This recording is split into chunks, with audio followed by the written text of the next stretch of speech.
আপনি একটু কথা কম বুঝতেছেন কার সাথে কথা বলতেছেন আপনি? আমি ওইটা বলি চার্জার আরেকটা কথা বলবেন আপনি যান হেডুন যান। এটা চার্জার গাড়ি, এটা কোনো লাইসেন্স হয় না।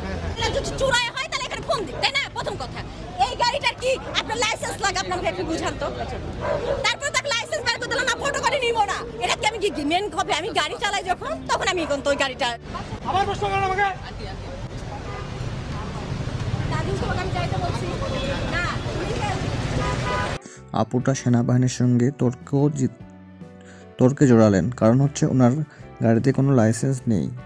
উনি হচ্ছে ইলেকট্রিক চার্জার গাড়ি ইউজ করেন, তাই তিনি আর্মির সঙ্গে তর্কে জড়ালেন। সেনাবাহিনীর লোক বলতেছে যে আপনাকে অরিজিনাল লাইসেন্স এবং কাগজপত্র দেখাতে হবে।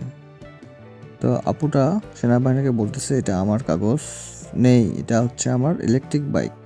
এই নিয়ে তর্ক বিতর্কে জড়িয়ে পড়েছেন। তো পুরো ভিডিওটি দেখুন, দেখলে বুঝতে পারবেন ঘটনা কী ঘটতেছে। এই হচ্ছে প্রবলেম। পুরো ঘটনাটি এভাবেই করতেছে সেনাবাহিনীরা। তো আপনারা ভিডিওটি দেখলে বুঝতে পারবেন। শেষে আরেকটি ভিডিও রয়েছে যেখানে 16 বছরের বাচ্চাকে গাড়ি আটক করছে সেনাবাহিনী, যেখানে একটি সরকারি স্টিকার ছিল গাড়ির মধ্যে। তো ছেলেটি সঠিকভাবে তার বাবার নাম্বারও দিতে পারে না এবং কিছু বলতে পারে না। তো এই বিষয়ে 2টি ভিডিও রয়েছে, শেষ পর্যন্ত দেখুন, দেখলে ভালো লাগবে। সবাই চ্যানেলটি সাবস্ক্রাইব করবেন আর নতুন ভিডিও দেখার জন্য পাশে থাকবেন। সবাইকে ভিডিওটি দেখার আমন্ত্রণ জানাচ্ছি। দেখুন তাহলে কী ঘটনা ঘটতেছে শেষ পর্যন্ত।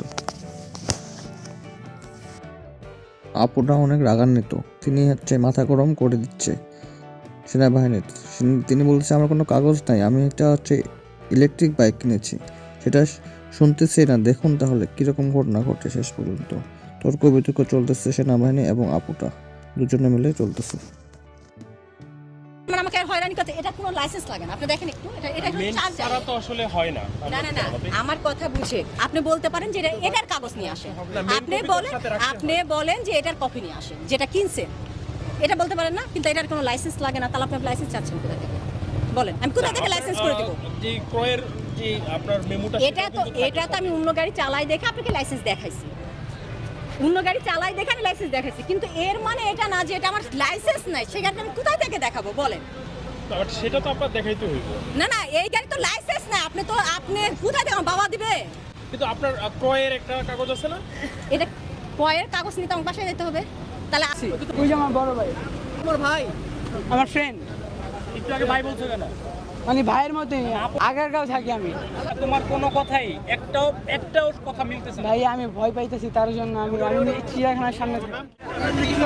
বাবা কি করে? আপনার এখানে স্টিকার দেখা যাচ্ছে, সরকার একটা স্টিকার লাগানো আছে। আপনার বাবা কি করে?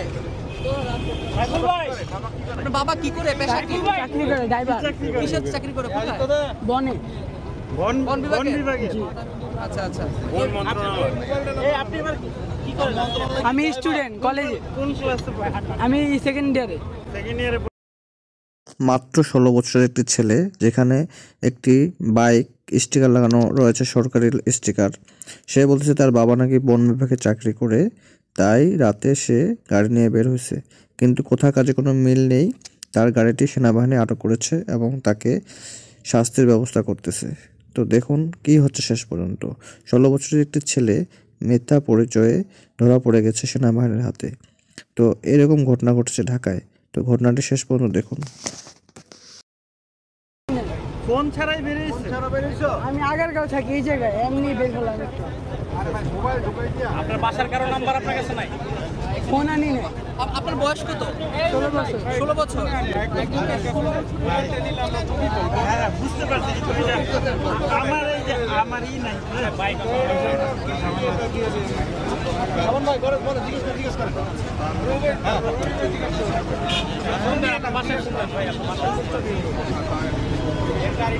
আপনি এত রাতে বের হয়েছেন কেন?